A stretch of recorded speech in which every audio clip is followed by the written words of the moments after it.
Hello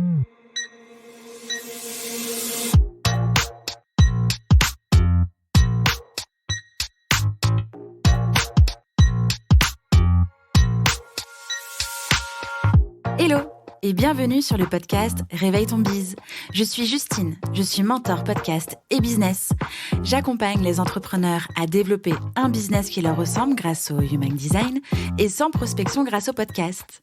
Tous les vendredis à 6h, je vous dévoile un déclic, le mien ou celui d'un ou d'une invitée. Le déclic, c'est un moment où l'ampoule dans notre tête s'est allumée et nous a sortis de l'impasse dans laquelle nous étions. J'ai eu des déclics toute ma vie. Et vous aussi, j'en suis certaine. Alors, partager le déclic des uns fera sans doute décliquer les autres. Tous les vendredis à 6h, prenez votre dose de déclic aussi rapide que boire votre café pour continuer de réveiller votre bise. C'est l'heure du déclic. Bonne écoute! Pour cet épisode de Déclic, j'ai reçu Ben Vinda. C'est tout simplement la suite de l'épisode de lundi.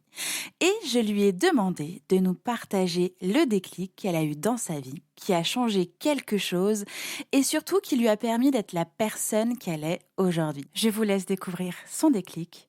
Bonne écoute! Je me suis rendu compte que je n'étais pas venue accompagner les gens. Alors, il s'est passé un truc. J'ai perdu une amie. Elle n'est pas morte, elle n'est pas décédée. Elle est juste partie. Voilà, exactement. Waouh, j'arrive à en parler aujourd'hui parce que j'ai pris suffisamment de recul, alors que quand j'en parlais avant, je pleurais. Ça m'a fait mal. Hein. Ok. Le déclic, mais vraiment, c'était le plus grand déclic de ma vie. Hein, c'était ça. C'est-à-dire que j'avais de l'ambition, je voulais faire des choses, je voulais vivre une vie différente, je voulais. Mais vu que je me sentais seule, j'avais l'impression que si j'évoluais avec des gens, si je m'associais avec des gens, je serais plus forte. OK? Et je m'associais généralement à des personnes qui avaient des choses que je n'avais pas. C'est un peu comme ça, de toute façon, dans la vie de tous les jours aussi, hein, au quotidien, même quand on est en couple. Quelque part, on se met avec une personne qui nous complète, on va dire entre guillemets. Et dans mon business, c'était bien plus que ça. C'était vraiment c'était même pas parce qu'on veut. Quelque part, quand on veut trouver quelqu'un pour nous compléter, ça veut dire que we are enough. On a déjà ce qu'on a à avoir, mais le complément, c'est un peu juste le gâteau, la cerise sur le gâteau. Sauf que moi, ce n'était pas le cas. Moi, c'était j'ai besoin d'être avec une personne parce qu'elle a ce que je n'ai pas. Elle m'apportera ce que je n'ai pas, etc. Sauf que dans cette philosophie, tu t'associes aux mauvaises personnes. Même si elles ont ce que tu n'as pas, et ben, peut-être que vos personnalités ne matchent absolument pas. Et ben, moi, j'ai été amie avec une personne qui, du coup, au bout d'un moment, m'a fait sentir, amen, j'avais pas de talent, j'avais pas de créativité, et que la créativité, la tête pensante et la tête créative, c'est elle. Parce qu'elle avait du coup une personnalité qui plaisait aux gens. C'était beaucoup de ma chérie, oh, t'es trop belle, oh, t'es machin. Et moi, je me sentais pas du tout belle. Je me sentais pas du tout intéressante. Je me sentais, boring. Et elle disait, mais non, t'es hyper intelligente, t'es hyper machin et tout, etc. Et c'est ça, en fait. Ça crée des relations toxiques, des relations très dépendantes. Et c'est ce qui s'est passé dans cette amitié. Jusqu'au jour où elle a retourné sa veste. Parce que, je ne sais pas, elle avait créé pour moi quelque chose, je dis comme ça, un feed Insta ou quelque chose comme ça, et j'ai juste oublié de la mentionner. C'était la guerre. Tu t'appropries mes idées, tu t'appropries mes créations, tes personnes sans moi. J'ai commencé à recevoir ce genre de messages en fait, qui m'a juste démolie. Là, en fait, ça te remet face à ta réalité qui est, en fait, tu n'as pas confiance en toi.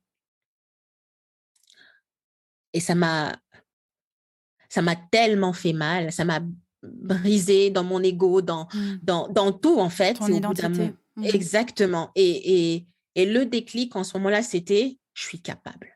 OK, je suis capable. Je suis pas venue accompagner les gens dans cette vie. Je suis venue pour, voilà, faire les choses dans ce monde, mais montrer aussi l'exemple parce que ma vie compte. Je suis capable. Je suis. C'était vraiment le déclic, le fait qu'elle m'ait abandonnée comme ça et qu'en plus, ça ne s'est pas arrêté à un simple abandon ou une petite dispute, tu vois, enfin, on ne se parle plus ou on décide de plus se fréquenter. C'était même m'afficher sur les réseaux. taguer mon nom, m'insulter de tous les noms, dire à sa communauté que j'étais une mauvaise fille, etc., des menaces. C'était allé beaucoup trop loin. Et c'est là où j'ai vu son vrai visage. Et c'est là où j'ai vu, en fait, ma faille. C'est celui de compter sur les autres pour me valider moi. Le déclic a commencé par là. C'est comme ça que j'ai repris les choses en main. C'est comme ça que je me suis dit, je vais développer mon business, mais tellement high qu'au bout d'un moment, je vais me remercier d'avoir juste osé, être moi-même. Ça a été le plus grand déclic de ma vie. Arrêter la validation d'une personne, soi-disant parce qu'elle nous complète ou parce qu'elle n'a pas, parce qu'elle a ce qu'on n'a pas. We are enough. I'm enough. C'était vraiment ça, mon plus grand déclic, et c'est ce qui m'a emmenée à la femme que je suis aujourd'hui. Merci, Bem. Ouais. Merci beaucoup. Ouf, c'est beaucoup d'émotions. C'est un déclic puissant, poignant. Tu as rencontré sur ta route ce qu'on peut appeler une personne pervers narcissique. Ça fait des dégâts, et je parle aussi en connaissance de cause, donc ça résonne beaucoup très fort. Merci beaucoup, Bem. Ça a décliqué pour vous grâce à cet épisode ? Dites-le moi en me laissant un commentaire sur Apple Podcast. N'hésitez pas à partager ce déclic à une personne qui peut en avoir besoin.